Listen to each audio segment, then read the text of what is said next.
And welcome back to the Paracave podcast. And it is another game day preview, and it is round 26. It is the Eels versus the Panthers at Bluebet Stadium on Thursday night. And who better to get on the podcast for a game day preview than a Penrith legend himself, one half of Mick and MG in the morning on Triple M breakfast, Mr. Mark Geyer. How are you, MG? Hello, Troy boy. How are you, my friend? I'm going fantastic. Yourself? Yeah, good, buddy. Mate, I must confess, I thought this game on Thursday might have a little bit more relevance. Halfway through the year, but unfortunately for you and your Para army, it's not looking real good, is it? No, that's what we all thought at the start of the year. Definitely, it would have been a great game leading into the semi-finals, with Para having the bye next week and a good warm-up game for the finals. But it doesn't look like it is to be. Penrith are flying; they're on top of the comp and looking to get their third minor premiership in 4 years. Parramatta, as I said, unlucky against the Roosters. They struggled and they lost that game, and now find themselves in 11th position and probably out of the finals race. Is this game a foregone conclusion, considering the way that the seasons have gone for both sides? Um, Look, on face value, you'd say that. The way Penrith are playing, what they've won, I'm not sure, maybe eight in a row. We keep thinking about how many games Newcastle and the Warriors have won, but Penrith are just doing the do. They're clinical in everything they do, um, and if Mitchell Moses was playing, I suppose it'd be another factor as well. He's a big loss for the Eels. But look, yeah, the Paris season kind of never really started after the Ryan Madison suspension. I think that was kind of you kind of pinpoint things in seasons where, and I'm not blaming him solely for what's going on, but you need to start your season off on a really good note, and try and get away from those other clubs that are hunting for you. And after making the grand final last year, Parramatta won to the hunted, and you want to start the season with all your arsenal of players, ready to roll. And unfortunately, excuse me, the decision that Ryan made was probably the one that kind of. Then you have Sean Lane breaking his jaw in the trials, and you haven't had a real good luck with injuries, and that happens to rugby league clubs. But yeah, as far as a foregone conclusion, a local derby never is, Troy. Parramatta always seem to bring out the best in Penrith, and Penrith seem always to bring out the best in Parramatta. So I wouldn't say that Penrith are going to be they'll be favourites, but I wouldn't bet my house on them, put it that way, or your house. Yeah, well, I mean, season regular last season, we got you guys there last year. You got us obviously in the big one and in the semi final at Bluebet. Yep. Um, we got you 17-16 this year. It was our first win of the season.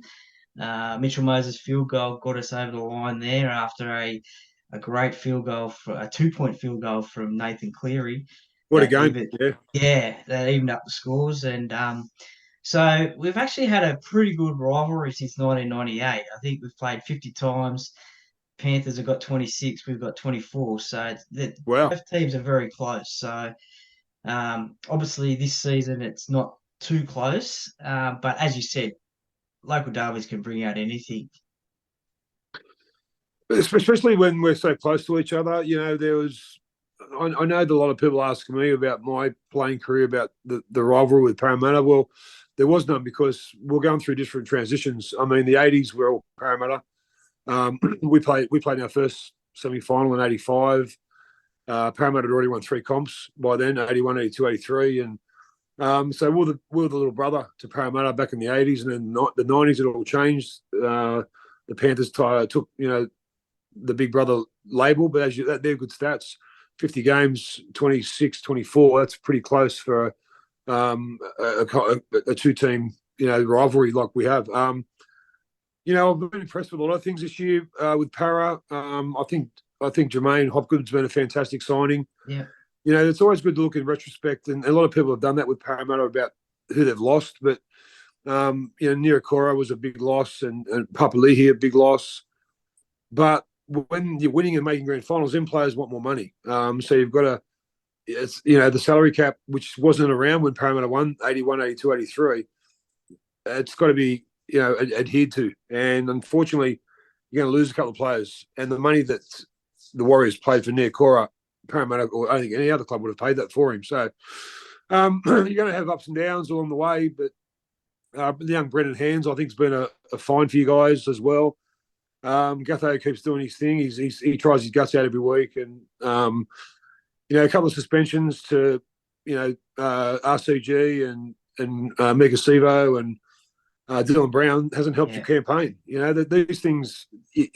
You look at the clubs who are up the top of the ladder, i.e. Penrith and the Broncos, and they've had a pretty uninterrupted season as far as suspensions and injuries go, and you need a bit of luck. You really do. And Parramatta haven't had that this year. But you know what? Thursday night's another night, brother, and I know you'll be thinking the Parramatta are going to kick our butts and kick our asses. I might have a little side bet on you for maybe I saw you promoting some beer online the last couple of days. Maybe a 6-pack of that up against a 6-pack of Lily Pilly wines or something. Yeah, no, I'm sure we could do something like that. That'll certainly be. Yeah, I know most people will think that you'll win the bet, but you never know. You never know. Nah. But we're recording this before Team List Tuesday. Do you think? Obviously, Parramatta will probably run with the same side as they did last week. There's maybe Sean Lane might play the last game of the year. Do you think Penrith will rest any players this week, or do you think they'll save that for next week? That's a good question. I don't know. I'd say probably if they were going to rest anyone, probably the last game before semis. They did that last year against the Cowboys up there. They gave a few boys their debuts, and now them boys, Jack Cole and Liam Henry, and these boys have been going really well in Cup as well. So I'm not sure, mate. I don't know what the rationale is. I don't know what goes through clubs' minds. I've been so far removed from playing 20-odd years without being in the system. And I've got a boy who is playing in the system, and he doesn't talk shop with me. Okay, yeah. The last thing he wants to do when he comes home for 7 hours of being at training is to talk about rugby league. So I've learned to zip my lip and just not even just talk about playing cards or playing darts with him. So, but I suppose if you can afford to rest players, Troy, that's a really good place to be in.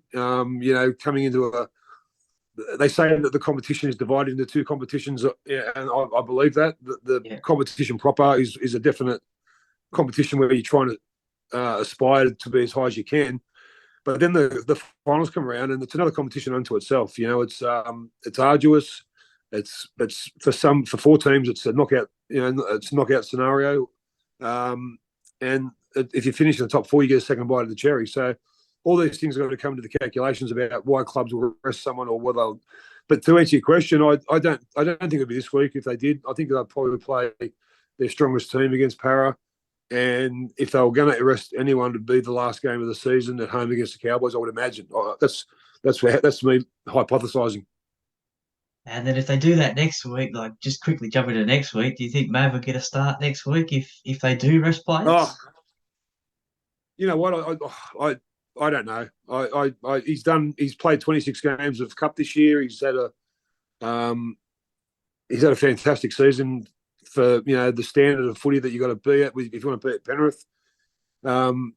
He just recently re-signed for a couple of years. He'll go into the top 30 next year. So I don't know if he does. It'd be one of them moments. I suppose it'll be pretty surreal. But if he doesn't, well, he's happy. Yeah. He's in a real good space at the moment. He knows that he keeps knocking on the door, and as I said, you're playing at a club where they've won 2 comps in a row. They've been in 3 grand finals in the last 4 years. They're a juggernaut at the moment. They are. I think they're the best club. If they go on to win the minor premiership, and I think that's probably in the back of their mind as well. The minor premiership. I think the minor premiership should have a bigger carrot dangled in front of it instead of $100,000. I think we got $100,000 back in 1991. Yeah. So with inflation, sure. It's got to be at least $1 million to win the Melbourne Cup, to win the minor premiership. Then you might see clubs resting players. I don't know. It's one of them things. But Yeah, it's a good play. It's a good position to be in. Yeah, no, definitely. With it being a Thursday night, you expect it to be a sold out crowd on Thursday night, Well, the being the Penrith being the boys, local derby. yeah, I think it's a tricky one because people are coming home from work, the 8 o'clock start, school the next day. You put all of them into the melting pot and go probably not. But then you say, well, they're playing against Parramatta, who there's a lot of fans in Penrith, you being one of them, who followed the blue and golds, and I love to see one. I love to see it sold out on a Thursday night. They'll go close. They'll Yeah, go very close. But yeah, it's going to be one of the. I think it'd be a real carnival atmosphere, and this is probably one of them opportunities where I think um, maybe some. I know the New South Wales Cup play on Saturday at 2 o'clock at Penrith Park or Bluebet Stadium. Would have been good to see them play before the NRL game, in front of a capacity crowd. But that's one thing I'd like to see changed in the NRL. I'd like to see three. When I was coming through the grades, there was always under 23s, reserve grade and first grade played at the same venue between the clubs. And I'd like to see somewhere down the track where we start to get back to that, even if it's an NRLW game. yeah, I've been loving that this year. That's gone next level. Then you play a New South Wales Cup game and then your first grade game. I think fans like to identify with those kids that are coming through the system. And, at the moment we have too big a gap between what's going on, between if you go from work at 6 p.m., then you've got, 2 hours before the game. So you're sitting there basically twiddling your thumbs. So I think we've got to see more footy at grounds, and that's something we all grew up with. I like to see that reintroduced, to be honest. yeah, for sure. Definitely get more bang for your buck watching more footy. And one of the clashes, no doubt, that you're looking forward to seeing is the two sets of front rowers. Obviously, Junior Paolo and RCG for Parramatta, and Moses Leota and James Fisher Harris for Penrith. Now, we saw in the grand final that the Penrith duo basically tore Parramatta apart. They had their best games that I've seen them play in a long time. Yep. Um, Yep. do you think that's going to be one of the battles to watch between those four? Mate, I think it always is. I think the front row. I'm intrigued by the front row battles between any club because I think they set the tone of what's to come. We've got so many superstars in number 7 and number 1 in our competition, but unless number 8 or 10 do the hard work up front early, then they're null and void the 7s and the 9s and the 1s. So you're right. The grand final, you throw Liam Martin into that mix as well. Last grand final, and they were just superb. They went out with a mandate to rattle the cage of Junior and Regan, and they did that, and that was a long way to winning the game. And I think any big games when your front rowers are on the front foot, you as another player in the back row or in the back line, you get pumped because of that, because your big boys are winning the battle. When you say, okay, if they're winning the battle, they've done their job, let's do ours. So I'd be very disappointed, Troy, if this Thursday night the big boys didn't rumble and make these mountains shake. Yeah, no, for sure. I think speaking from a Parramatta perspective, probably Junior has had a disappointing season in his standards. He's been quiet. He's been a little quieter than he has been, yeah. Yeah, and RCG, he's been out with injury and suspension for a while, so it hasn't quite been the best season. But you never know, with him returning back to the foot of the mountains for a game, Yeah. old players playing against their old club love that. So Mm, mm. that should be a good battle.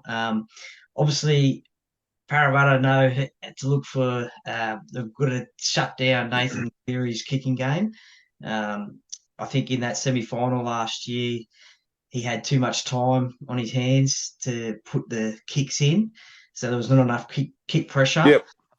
So obviously that's one thing that Parramatta will have to look at doing. But on the Parramatta side, who do you see as could be the danger player for Penrith? Because we all know Penrith have got Dylan Edwards, Jerome Luai, Nathan Cleary as danger players. Stephen Crichton as well, who had a great game on the weekend. But from a Parramatta perspective, who do you think is the one that can trouble people? I think Dylan Brown's got to get me out of the match for you guys to be any chance of being close to Penrith. He's got to show that he's before his suspension, things were looking really good for Para, and in particular him. He was playing unbelievable footy. So he owes it to his teammates and the Parramatta faithful to to come out on Thursday night and try and not just be the man of the match in a game where it's going to be very hard to be, but without Mitchell Moses, he's got to take that slack as well. So I think Dylan Brown's one guy who can trouble any team. He's got great evasion. He's got a good footy IQ. But you're talking about the best defence in the comp as well with Penrith. So they'd be doing their homework on him. And I suppose Jermaine as well. Jermaine playing against his old club. He'd be out for a real big game. And I've been watching him closely because I've watched him a lot last year. Obviously, being the same side as my young bloke. Off and on, may have played a few first New South Wales Cup games last year, and I just love his work rate. I love what Jermaine does off the ball as well as on the ball. He's a very skillful player. He's very fit. He's a great defender. He's the complete package for number 13. He's the perfect 13. So he'll be out for a big game as well. And the two boys you mentioned earlier, Junior and Reg and Campbell Gillard, they'll be out to wash away some of them demons of the grand final last year. So it's going to be a good game. It's never a dull game when Penrith play Para. You obviously, these last 10 or so years when we've come up against each other, it's always been a toss of a coin, no matter where they're positioned on the ladder. And I think Thursday night could be similar. I know that most people will say Penrith by a lot, but Parramatta bring a different type of mentality to the game where it's kind of almost a home game for them. With the crowd that will be there. Yeah. Obviously, it's going to be 70%, if not more, Penrith fans. But I get excited by local derbies. I think we've got to embrace a lot more of them, and just unfortunate that Parramatta aren't up in the top 5 or 6 teams, because it would have been a definite sellout if they were. Well, let's get to the important part then. You said a lot of people might think it's Penrith by a lot. What's your score predictions on the game? What do you think it could be? I'm thinking it might be a little bit of a defensive battle. I think maybe we might see something like a 10-4 scoreline at half time and to Penrith, and then maybe the second half we might see Penrith put on 3 or 4 tries. I think maybe something like 28-16 to Penrith. I think it's one of them games where I'm not sure if Tago's back yet, but if he is back, I think he's one guy who could be really beneficial come semi-finals. Dylan Edwards has been playing out of his skin. In it, some guys are just born in the wrong era, and at the moment, with so many good fullbacks around, I think he's almost on top of the heap as far as fullbacks go. And you've got a fullback as well who just gives 100% every time he plays, and that's what you can ask for a rugby league player. Anything under 100%, well, you want to. You scream from the trenches. Let's get going. Bryce Cartwright's been very good this year. I think he's played one of his best seasons since he left Penrith. Must be 7 or 8 years ago. So, So look, I expect a really good encounter. I think the first try scorer, I look for someone like Crichton. Okay, yeah. Or Dylan Brown. I think Dylan Brown's just got. I think he's going to be up to his eyeballs in game management, and I think he's going to be really involved. So, looking forward to a really good one. I think it's So 28-16 will be my prediction for a score. All right. Well, Penrith on average. What about you? Well, Penrith on average have been scoring 26 points for and about 12 against. So that's probably similar to the mark there. But I'm thinking probably like a 24-20 or something like that. Obviously to Parramatta, but it's going to be difficult without Mitchell. But yep. As you said before, local derbies can bring out anything in these teams when they play against each other. So I'm going to go Will Penasini, my old mate Will, as first try scorer. He's had a couple of off weeks the last couple of weeks, but a few mistakes in his game, but hopefully he can get across the line first. And no doubt I'll see you out there at Bluebet on Thursday night. We'll catch up and say good day. And I'll be there. I'll be there too with bells on. What's our bet then? What's our little side wager?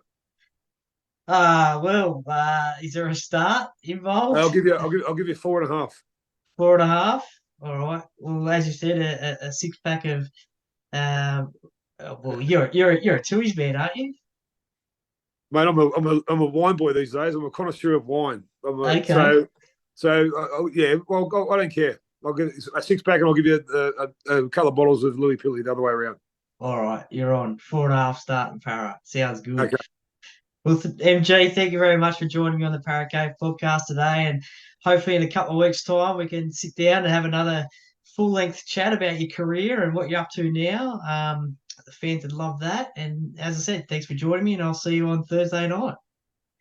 mate. I'd love to sit down with you, have a good chat, and let's hope this local derby is everything we expect it to be. Go the Panthers and the Eels a little bit. Come on, Para. Thank you, brother. Thanks, mate.